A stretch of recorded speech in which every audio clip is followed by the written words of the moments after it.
vandenis. Tai mano tikslas pasiekti salą, istorinę salą, Helgoja vadinasi, Šventoji sala. Tai už manęs lieka Hamaris su jo didybė ir plaukiu į gan pavojingai. Dabar vyksta oras, frontas kažkoks lietaus, didelės bangos, gan didelės iš tiesų. Norėčiau kaip ir apsisukti. Va, Helgoja matom lietų štormą kažkokį. Nu ką, bandom mirtis.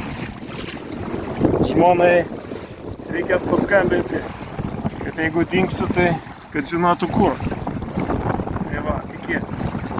Taigi šiandien nutraukiau turą į Helgoją, nes labai didelės bangos ir laiko mažoka.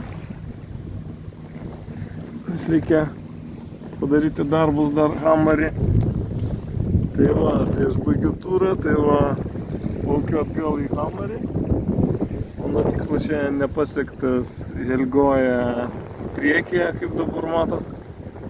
Helgoja gan toli, dar kokie 5 kilometrai. Tai geriau nerizikuoti, bangos per didelės šiandien. Tai va, rytoj pabandysiu nusiirti. Jeigu bus palankus vėjas, nes tikrai per didelės bangos.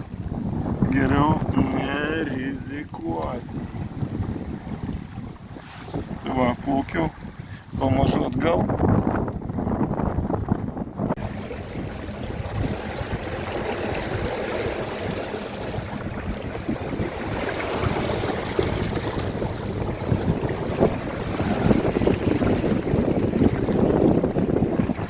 Kažkas niaukiasi žiauriai, bangos padidėjo. Visa laimė, kad aš nusprendžiau grįžti, nes būčiau nedaplaukęs greičiausiai. Oho, štormas. Bet kaip gražu. Aš pavėjui dabar varau.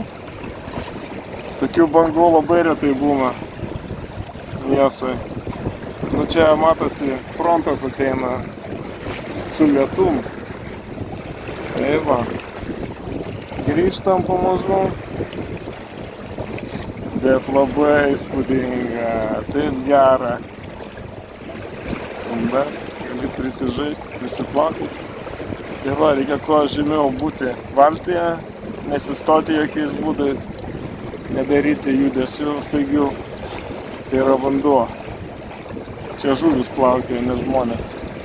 Tai va, pabandysim rytoj gal nusirti į tą Helgoją, graži salytė, bet labai čia įspūdinga dabar. Vertė išbandyti. Equipmentą. Viskas atrodo gerai veikia. Tai va, patobulinau biškį konstrukciją. Tai va,